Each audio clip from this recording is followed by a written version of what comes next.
आपका स्वागत है हमारे चैनल पर एस्ट्रो लाइफ तक। और जो लोग एस्ट्रोबिंज से यहाँ पर आ रहे हैं उनका भी स्वागत है। एस्ट्रोबिंज हमारा दूसरा मेन चैनल है जहाँ पर कोई 3.25 लाख के आसपास सब्सक्राइबर्स हैं। वहाँ पर आपको बहुत ही ब्रॉड रेंज के कंटेंट मिलेंगे, आप उसको भी चेक कर सकते हैं। स्पेलिंग है ASTROBING, एस्ट्रो बिंग।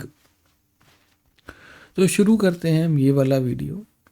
देखो भाई, शनि की 7.5 और मीन राशि का जो यहाँ पर हिसाब किताब है कुछ इस प्रकार से है कि अभी आप 29 मार्च तक, तो अभी आप शनि की 7.5 के फर्स्ट वाली ढैया में हो। फर्स्ट जो 2.5 साल का पीरियड है अभी आप उसमें हो, ये माइल्ड पीरियड रहा। हालांकि इसमें पिछले 1 साल से आपको बिल्डअप शुरू देखने को मिला होगा और कुछ घटनाएं ऐसी होती हैं कि जिनका जो है निर्माण बहुत ही पहले शुरू हो जाता है। यानी कि जो 2025 में जो होना है उसका जो निर्माण है वो बहुत पहले शुरू हो चुका होगा। 2023 में के आसपास से वो घटनाएं अपने आप में शेप लेना शुरू करेंगी। जो भी परिस्थितियाँ जो भी आगे आने वाले समय में आनी है उनका जो बेस है वो ऑलरेडी बन चुका है। अब 29 मार्च 2025 से लेकर के और 23 फरवरी 2028 तक आप जो है शनि की 7.5 के मध्य में होंगे।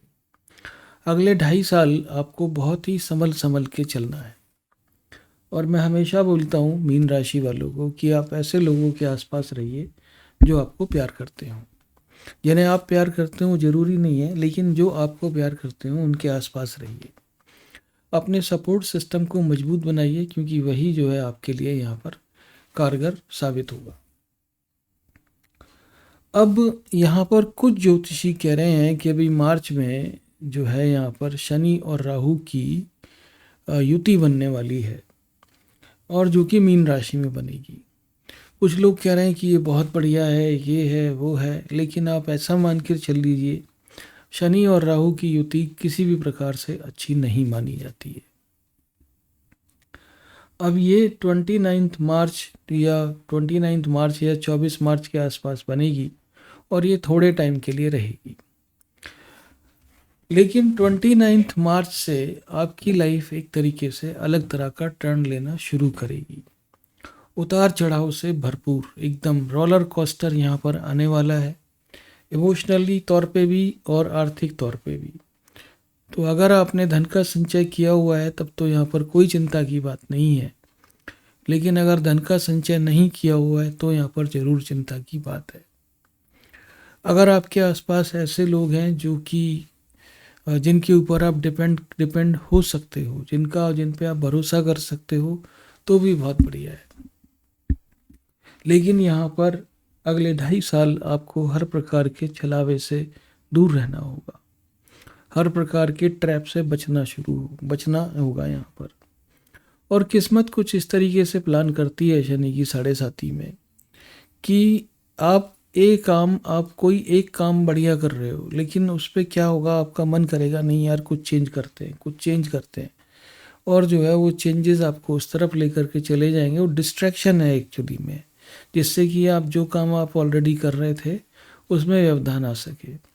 लेकिन दूसरे काम का जो आकर्षण है वो इतना ज़बरदस्त होगा कि आप उसकी तरफ चले ही जाएंगे। और विशेष तौर पर अगर आप अपनी कुंडली का ट्रैक रखते हैं तो राहु की और जुपिटर की दशा, ये 2 दशाएं विशेष तौर पर इनका ट्रैक रखना ज़रूरी है। क्योंकि जब जब राहु की दशा आएगी आपकी कुंडली में, आपको थोड़ा सा हिला करके जाएगी। आपके पुराने सिस्टम जितने भी हैं उनको सबको ध्वस्त करके जाएगी और नए सिस्टम एस्टेब्लिश करेगी। राहु की दशा टेंशन स्ट्रेस देगी आपको, लेकिन राहु की दशा जाने के बाद जुपिटर की दशा शुरू होगी, बुध यानी कि गुरु की दशा शुरू होगी। और गुरु की दशा जो है वो स्वास्थ्य संबंधी परिणाम लेकर के आती है। आपकी कुंडली में गुरु जिस किसी भी ग्रह में होंगे, जिस किसी भी घर में होंगे, उसका नेगेटिव परिणाम आपको शनि की 7.5 में देंगे। क्योंकि जुपिटर महाराज, गुरु महाराज जिस किसी भी हाउस में बैठते हैं उसको ख़त्म कर देते हैं पूरी तरीके से, उसको निष्फल कर देते हैं पूरी तरीके से।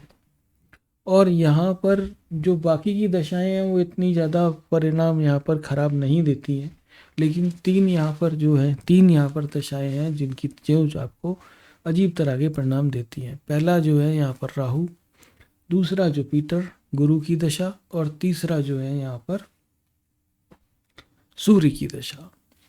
शनि की 7.5 में सूर्य और शनि की पूजा एक साथ नहीं करनी चाहिए, क्योंकि वो एक तरीके का यहाँ पर और द्वंद्व युद्ध शुरू करेगा।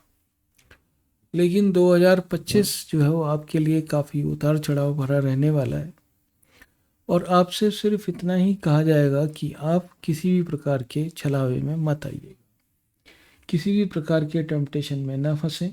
जो भी आप काम कर रहे हैं बिल्कुल उसको करते रहें। और मैं तो ये बोलूँगा कि ये आप एक प्लान करके रखो तैयार, कि आपको शनि की 7.5 में अगले 2025 में कौन कौन से काम करने हैं।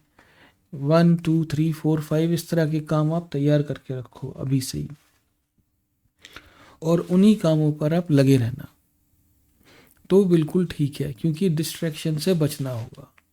प्लान ए काम नहीं करे, प्लान बी पे शिफ्ट होइए, प्लान बी काम नहीं करे, प्लान सी पे शिफ्ट होइए, प्लान सी भी काम नहीं कर रहा है तब आप प्लान डी पर जाइए जो कि अनप्लान्ड होगा। लेकिन अनप्लान्ड काम करके जो है फ़ायदा कुछ नहीं है, ठीक है। लेकिन अगर आप कोई प्लान्ड काम कर रहे हैं तो बहुत बढ़िया है। किसी भी प्रकार के जो है दुविधा द्वंद्व और किसी भी प्रकार के कन्फ्रंटेशन से दूर रहिए। और शनि की 7.5 में मीन राशि वाले जनरली अपने घर से ज़्यादा दूर जाना पसंद नहीं करते हैं, वो अपने सपोर्ट सिस्टम के आसपास ही रहते हैं, और उनका सपोर्ट सिस्टम अच्छा होता है बाकी के मुकाबले। माता पिता का सपोर्ट अच्छा मिलता है, और बाकी चीज़ें भी जो है ज़िंदगी में काफ़ी हद तक कंट्रोल्ड में रहती हैं उनके। लेकिन फिर भी क्योंकि आर्टिस्टिक हैं और काफ़ी ज़्यादा लोग अपने क्रिएटिव करियर पे भी डिपेंडेंट हैं मीन राशि के लोग, तो आप ऐसा मान के चल लीजिए कि जो पुराने कॉन्ट्रैक्ट चले आ रहे हैं सालों साल से उनमें कुछ बदलाव हो सकता है, और बदलाव मन के मुताबिक हो ऐसा भी ज़रूरी नहीं है। तो आपको हर प्रकार की परिस्थिति से अपने आप को मजबूत करना होगा। और शनि की 7.5 में जो सबसे ज़्यादा जो मैं बोलता हूँ वो यही है कि धीरज धर्म मित्र और नारी आपातकाल पर रखिए चारी। धीरज धर्म मित्र और नारी आपातकाल पर रखिए चारी। इन चारों की परीक्षा ही शनि की 7.5 में होती है, और इन धीरज धर्म आपके विषय है और मित्र और नारी ये दूसरों के विषय हैं। मित्र और नारी अगर साथ नहीं भी दे तो धीरज धर्म का साथ बिल्कुल मत छोड़िए, ठीक है। और अगर दिक्कत लगे कि भैया राहु सता रहा है तो राहु के उपाय कर लीजिए। जुपिटर महाराज का उपाय बहुत ज़्यादा मुश्किल है, जुपिटर महाराज के उपाय जो है वो बहुत ज़्यादा कारगर नहीं है। लेकिन शनि की 7.5 में राहु का उपाय करना जरूरी है, और उसका सबसे सही उपाय ये है कि आप बुधवार के दिन काले भैंसे को जो है चारा खिलाएं, तो उससे राहु जो है वो काफ़ी हद तक कंट्रोल में आ जाते हैं।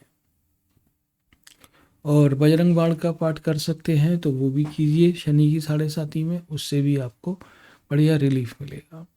और शनि का शाबर मंत्र जो मैं अपने चैनल पर कई बार लिख के बता चुका हूँ, तो ये काम आप शनि की 7.5 में कीजिए, और 2025 आपके लिए शुभ होना चाहिए। और अगर शुभ नहीं है तो इसको शुभ बना दीजिए आप अपनी मेहनत से और अपने जो है लगन से। चिंता ना करें, सब कुछ ठीक होगा जब तक आप परिस्थितियों को कंट्रोल कर सकते हैं। परिस्थितियां कंट्रोल कीजिए, सब कुछ आपके पक्ष में रहेगा। जब तक आपने धीरज धर्म के साथ में है तब तक आपका कोई कुछ नहीं बिगाड़ सकता। और अगर आपने राहु और बाकी के उपाय कर लिए तो भी आपको कोई हानि कोई क्षति नहीं होगी। अपना ख्याल रखें और हमारा चैनल आप ज़रूर सब्सक्राइब करें। Thank you very much Indeed and God bless you.